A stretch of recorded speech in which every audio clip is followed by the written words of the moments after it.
इस बीच एक बड़ी खबर आ रही है। इजराइल ने गुरुवार को गाजा पर हवाई हमला किया और इस हमले में कई लोगों की मौत हो गई।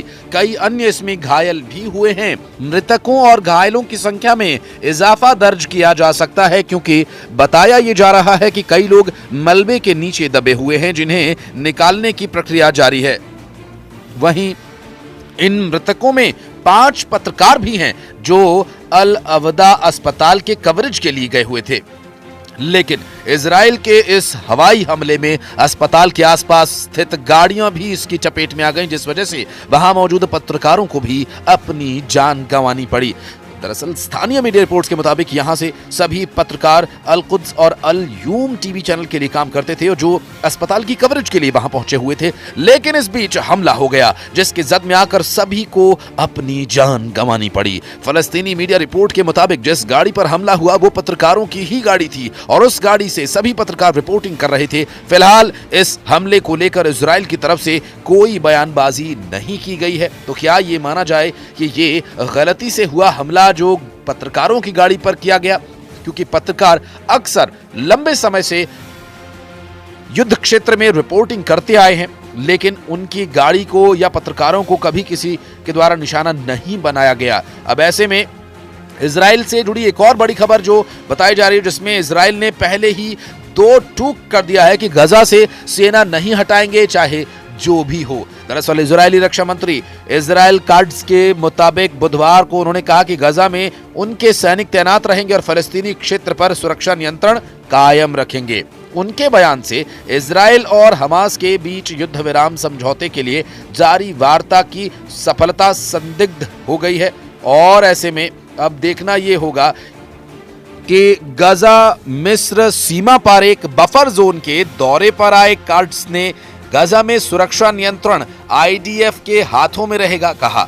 उन्होंने ये भी कहा कि इजरायली सेना गजा पट्टी के भीतर सुरक्षा क्षेत्रों, बफर क्षेत्रों और नियंत्रण की स्थिति में रहेगी। उन्होंने इस उपाय को इजरायली समुदायों की सुरक्षा सुनिश्चित करने के लिए आवश्यक बताया है। काट्ज ने कहा कि यहां कोई हमास सरकार नहीं होगी और न ही हमारी सेना। जारी लड़ाई के बाद एक नई वास्तविकता सामने आएगी। इससे पहले इजरायली प्रधानमंत्री बेंजामिन नेतन्याहू के कार्यालय और हमास ने एक दूसरे पर गजा युद्ध विराम समझौते पर पहुंचने में देरी का आरोप लगाया। दरअसल कतर और मिस्र की मध्यस्थता में दोहा में हुई वार्ता के बाद हमास ने कहा कि वार्ता में महत्वपूर्ण प्रगति हुई है, लेकिन इजराइल ने गजा से सेना वापस बुलाने, युद्ध विराम, कैदियों और विस्थापितों की वापसी के लिए नई शर्तें रखी हैं। हमास ने दावा किया कि इन शर्तों की वजह से संभावित समझौते पर अंतिम मुहर लगने में देरी हो रही है। इजरायली प्रधानमंत्री बेंजामिन नेतन्याहू के कार्यालय ने हमास के आरोपों का खंडन किया। उसने एक बयान में कहा कि हमास जिन बातों पर सहमति बन चुकी थी उससे पीछे हट रहा है और वार्ता में बाधा उत्पन्न हो रही है।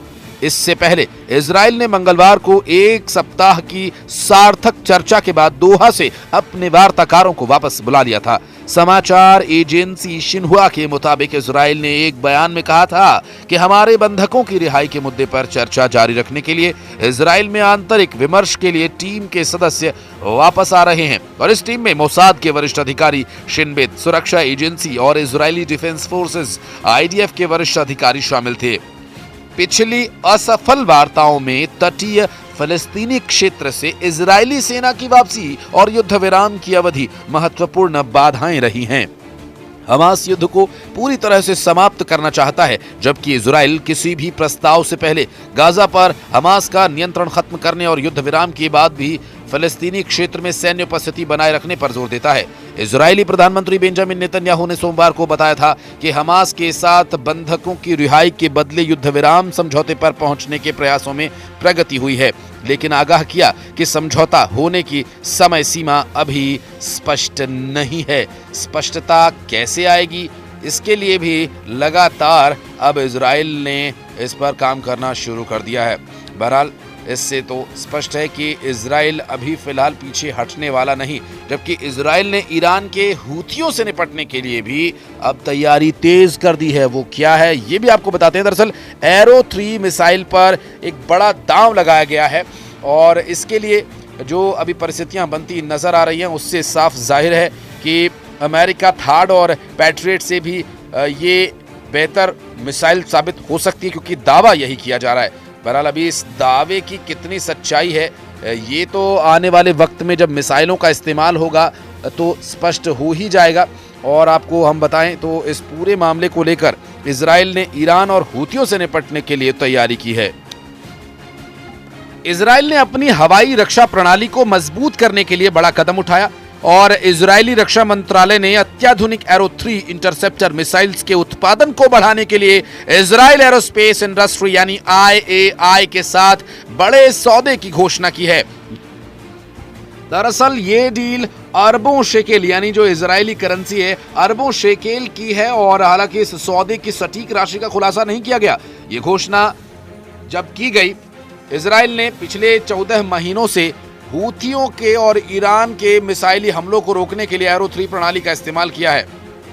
यूरेशियन टाइम्स की रिपोर्ट के मुताबिक इजराइल के रक्षा मंत्री कार्ड्स ने एरो 3 प्रणाली को इजराइल की रक्षा क्षमता के लिए महत्वपूर्ण बताते हुए कहा कि हमारे पास दुनिया की सबसे अच्छी हवाई रक्षा क्षमता है। रक्षा मंत्रालय ने एक बयान में कहा कि इस समझौते के तहत IAI से IDF को बड़ी संख्या में एरो 3 इंटरसेप्टर सिस्टम्स मिलने हैं। दरअसल एरो मिसाइल रक्षा प्रणाली इजराइल ने अमेरिका की मदद से बनाई है।